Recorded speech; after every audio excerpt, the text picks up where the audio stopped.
누가복음 2장 41절부터 47절까지의 말씀입니다. 우리 교독해서 읽도록 하겠습니다. 제가 먼저 읽습니다. 그의 부모가 해마다 6월절이 되면 예루살렘으로 가더니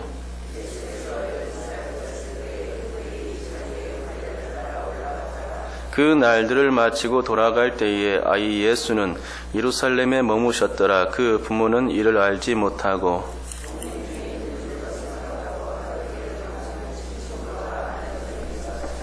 만나지 못함에 찾으면서 예루살렘에 돌아갔더니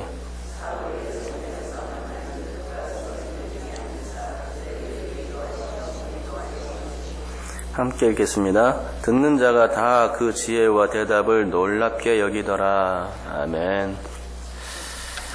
오늘은 지혜에 대해서 생각해 보는 시간을 가지도록 하겠습니다.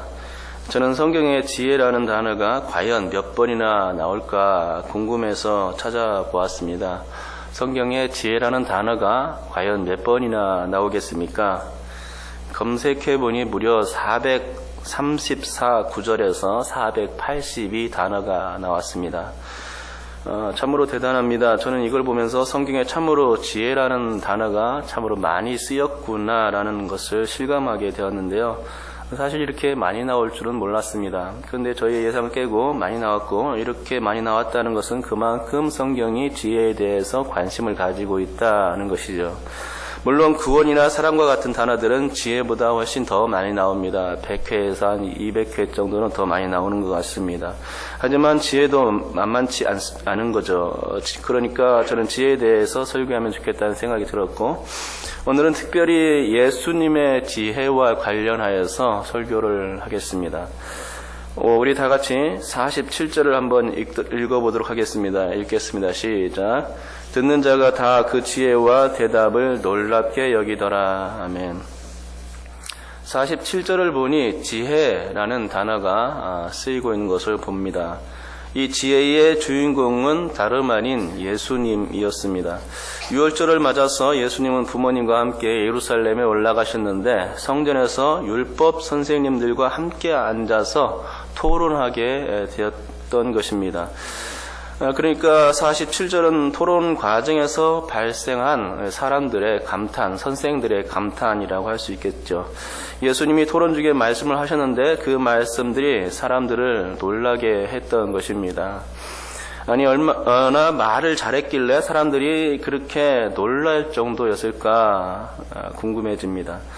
저는 말주변이 없어서 글로 표현하는 것을 좋아하는데 그래서 웅변력은 제로입니다. 하지만 예수님은 글을 쓰신 적은 없으신 것 같고 대신에 말하는 것을 매우 좋아하셨죠. 그래서 가르치는 일을 즐겨 하셨습니다. 회당에 들어가시면, 안식일날 이제 회당에 들어가시면 꼭 말씀을 읽으셨고 그 말씀에 담긴 뜻을 사람들에게 가르쳐 주셨습니다. 제자들과 군중들, 심지어 종교 지도자들에게까지 주님은 수많은 가르침을 주셨는데 그 가르침을 주신 그 모든 비유와 설교들은 예수님의 지혜 목록인 사복음서에 고스란히 담겨 있는 것입니다. 또한 예수님은 위기에 처하실 때마다 지혜의 말씀을 던짐으로써 자신을 스스로 구해내시기도 하셨습니다. 또 당신의 지혜를 이용하여서 가늠한 여인을 구해 준 적도 있으시지요. 순간적으로 나오는 주님의 지혜로 인하여 가늠한 여인이 목숨을 건질 수 있는 기회가 되었던 것입니다. 그런데 오늘 본문에서도 예수님은 유감없이 당신의 지혜를 발휘하시고 계신 것입니다. 아까 말씀드렸듯이 사람들이 정말 놀랄 정도였습니다. 그런데 사람들이 이렇게 놀랄 만한 이유가 있습니다. 그것은 첫째로 예수님이 당시 12살밖에 되지 않았기 때문입니다. 그런데도 어른들과 주고받는 말에서 전혀 뒤지지 않았고 오히려 주도적으로 리드해 나갔던 것이죠. 그러니 혀를 찰 일이었습니다. 12살이면 우리나라에서는 초등학교 5학년 내지는 6학년 정도에 지나지 않은 것입니다. 물론 어려서부터 영재 소리를 듣는 아이들이 종종 있긴 합니다. 5살, 6살 정도밖에 안 된 아이들이 얼마나 똑똑한지 사람들을 놀래키는 때가 있습니다. 그거에 비하면 예수님은 아무것도 아닌 것처럼 느껴집니다. 하지만 그렇지 않습니다. 예수님의 어릴 적 이야기가 다 나오지 않는 것뿐입니다. 더군다나 예수님은 세상의 영재나 천재, 수재 이런 아이들보다 못할 게 없고 오히려 더 뛰어나십니다. 성경에 기록되지 않았을 뿐이겠죠. 또 굳이 성경에 그런 일을 기록할 필요도 없는 것이었습니다. 구약에서는 어떤 인물들을 소개할 때에 키가 크다든가 용모가 준수한다든가 하는 그 외모를 통해서 그 사람이 뛰어난 사람임을 언급하기도 하지만 사실 예수님은 또 그것을 또 그렇게 나타낼 필요가 없으신 분이십니다. 그 자체로 완전하시고 또 충족하신 분이시기 때문에 예수님의 뛰어남을 굳이 그렇게까지 자랑할 필요는 없습니다. 더군다나 예수님은 구원을 위해서 오신 분이시지 인간적인 어떤 면을 자랑하시기 위해서 이 땅에 오신 것은 아니기 때문이죠. 그렇기 때문에 굳이 그런 면을 뛰어난 면을 내세울 필요가 없는 것입니다. 하지만 오늘 본문에서는 예수님의 뛰어난 모습을 조금이나마 비춰주고 있는 것 같습니다. 한마디로 예수님은 말재주가 뛰어났다는 것입니다. 그런데 이 말재주는 단순히 머리가 비상해서 말 잘하는 게 아니었습니다. 이것은 또 풍부한 경험에 의해서 우러나오는 그런 지혜도 아니었습니다. 12살 난 아이가 경험이 풍부해봤자 얼마나 풍부했겠습니까? 또한 그때에 세상을 관조하고 통찰할 능력이 있다면 얼마나 그렇게 능력이 있었겠습니까? 인간이 가진 12살이란 나이는 그렇게 대단한 나이, 내세울 게 없는 나이죠. 곧 예수님의 지혜, 주님의 말재주는 인간적 경험이나 관찰에서 나온 게 아니라는 것입니다. 여러분, 예수님의 지혜는 결코 세상적 지혜를 바탕에 두지 않았습니다. 아니, 그럴 필요도 없었지요. 물론 예수님은 인간들과 똑같은 삶을 사셨기에 경험이 축적되고 상황마다 어떻게 대처해야 하는지를 몸으로 익혔을 것이면은 틀림이 없습니다. 하지만 전지전능하신 우리 주님이 꼭 인간적 경험과 관찰을 통해서 지식을 축적하거나 지혜를 얻을 필요는 없었을 것이란 사실이죠. 천지 만물을 지으신 주님께서 뭐 때문에 인간적 경험을 더 필요로 하시겠습니까? 필요가 없습니다. 천지 만물을 지으신 그것 자체가 이미 어마어마한 지식이요 지혜인데 더 이상 세상의 지혜와 지식을 추구할 필요는 없는 것입니다. 그러나 예수님께서 인간적 경험을 필요로 하긴 했습니다. 그것은 오직 구원 사역을 위해서였습니다. 인간과 똑같이 되셔서 인간의 모든 질고와 죄를 짊어지심으로써 당신의 이로운 피로 구원의 길을 만들어 주려고 그 구원 사역 때문에 인간적 소산을 선택하신 것입니다. 둘째로 사람들이 예수님의 이야기를 들으면서 놀랄 만한 이유가 있었는데 그것은 그 논쟁 자리가 율법 선생님들과 대화를 나누는 자리였기 때문입니다. 여러분, 율법 선생들이라면 율법에 아주 해박한 지식을 갖춘 사람들을 의미하는 것입니다. 6월절에는 최고의 석학들이 성전에 모여 대화를 나누는 시간들을 가졌다고 하는데 바로 예수님이 그 자리에 끼어든 것입니다. 최고의 석학들이 모인 자리, 지금으로 말하면 대학 교수들 정도가 되겠죠. 그런 사람들이 모인 자리에 끼어든 것이죠. 지식과 지혜의 전당 대학과 대학원 선생님들 그리고 최고의 엘리트들이 모인 자리에 겨우 12살짜리 꼬마가 대화한다고 그 자리에 끼어든 것입니다. 아무리 영자라고 해도 내노라 하는 석학들의 두뇌와는 게임이 될 수 없는 법이죠. 12살 영재란 어느 한 부분에만 영재인 것이지 모든 분야에 다 영재는 아닌 것입니다. 사람이 가진 지식의 한계가 그런 것입니다. 어느 한 부분은 뛰어나도 그 반대적 부분은 깜깜한 지식을 가지고 있는 것이 바로 인간입니다. 하지만 예수님은 로마 각지에서 온 디아스포라의 학자들, 예루살렘에서 최고의 지식인들, 그 틈바구리에서 끼어 당당하게 논쟁했던 것이죠. 그리고 예수님의 이 지혜는 어느 한 면만 뛰어나다거나 다른 한 면은 어수룩하다거나 하지 않으셨습니다. 바로 이 부분에서 사람들이 머리를 절레절레 흔든 부분이라 생각됩니다. 성경에는 율법 석학들과 대화를 나눌 때에 구체적인 말을 언급하고 있지 않기 때문에 예수님에 대해서 정확히 알 수는 없지만 아무튼 예수님은 빈틈이 없었을 것이라 생각합니다. 사람들이 묻는 모든 말에 대답하실 수 있었고 또 사람들을 당혹하게 하는 질문들을 퍼부음으로써 그들 자신이 부족한 자들임을 스스로 인지하도록 했을 것입니다. 한마디로 막히는 부분이 없었습니다. 저 같은 경우는 막다른 질문을 던져오면 머릿속이 하얘지는 경험을 간혹 하게 되는데 예수님은 그럴 필요가 없으셨던 거죠. 지금 예수님 얘기만 해서 그런데 성경에 보면 지혜의 사람들이 있죠. 지혜를 받은 사람이 한 사람이 있습니다. 그 사람이 누군지 아시죠? 솔로몬 왕입니다. 솔로몬은 왕이 될 때에 백성들을 다스리기 위하여 하나님께 지혜를 구했던 사람입니다.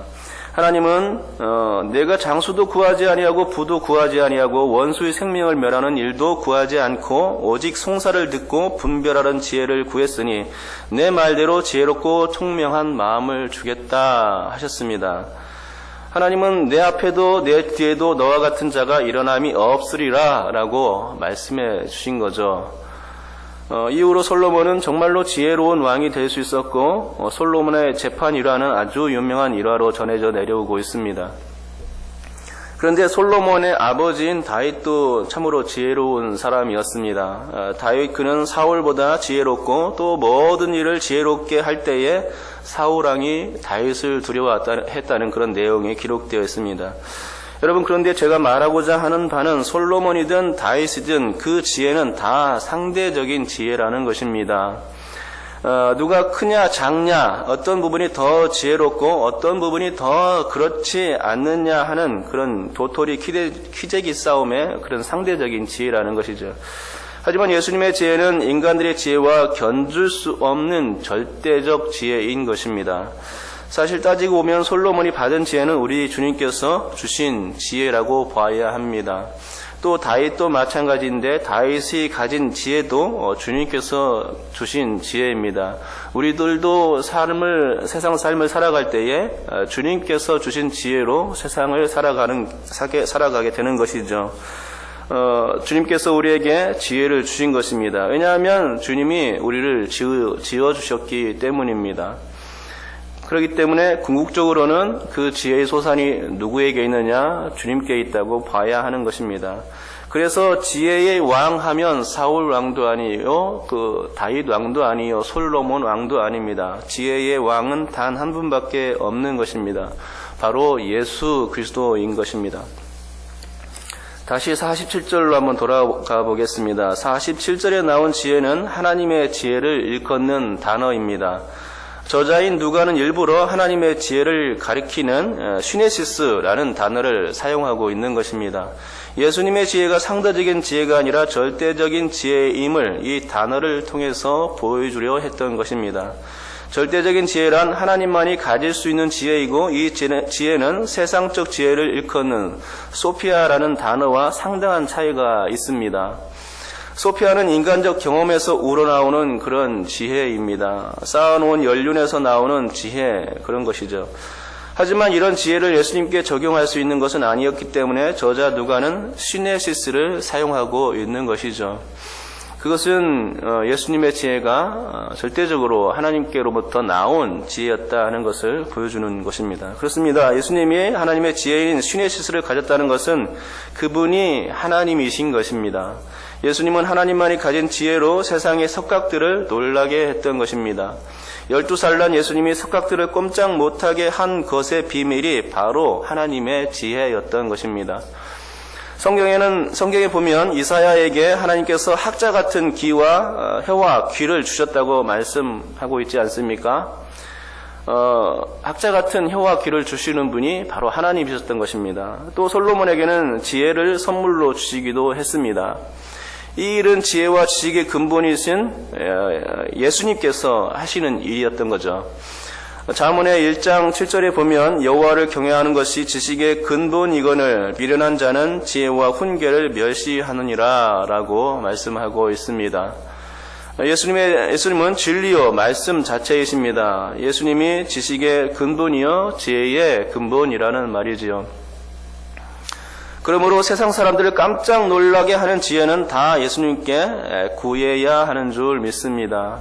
세상의 습각들을 부끄럽게 하신 주님은 무지하고 무식하고 우둔한 우리들을 돌보시는 분이십니다. 당신의 지혜로 우리들을 섭리해 주시고 올바른 길로 이끌어 주시는 것입니다. 그러기에 우리가 그분을 의뢰할 때에 당신께서 가지신 절대적 지혜로 우리를 구원내시는 줄 믿습니다. 당신의 절대적인 지혜로서 우리를 이끌어 주시는 줄 믿습니다. 당신의 절대적인 지혜로서 우리의 모든 삶을 영위할 수 있도록 이끌어 주시는 줄 믿습니다. 지식의 근본이신 주님께서 우리의 구함에 좋은 것을 주시는 줄 믿습니다. 지혜와 지식, 학자 같은 혀와 귀까지 주실 수 있는 분임을 여러분께서 믿으시기 바랍니다. 단지 우리가 구하지 못해서 받지 못하는 거라면 이제는 구해 보시기 바랍니다. 저도 3가지를 구했었는데 기도와 찬송과 설교였습니다. 저는 이 3가지를 다 받았다고 생각합니다. 나머지는 저희의 노력 여하에 달렸는데 그게 조금 안 될 뿐이지 구하면 주시는 주님을 저는 발견했습니다. 여러분께서도 예수님이 그렇게 하찮은 분이 아니시고 지혜의 왕이심을 믿고 그분을 의뢰하고 지혜와 지식을 한번 구해 보시기 바랍니다. 그리하면 주님께로부터 받은 그 지혜와 지식 때문에 세상을 깜짝 놀라게 하는 일이 우리 가운데 일어날 줄 믿습니다. 이와 같은 축복이 여러분 가운데 넘칠 수 있기를 주님의 이름으로 축복합니다.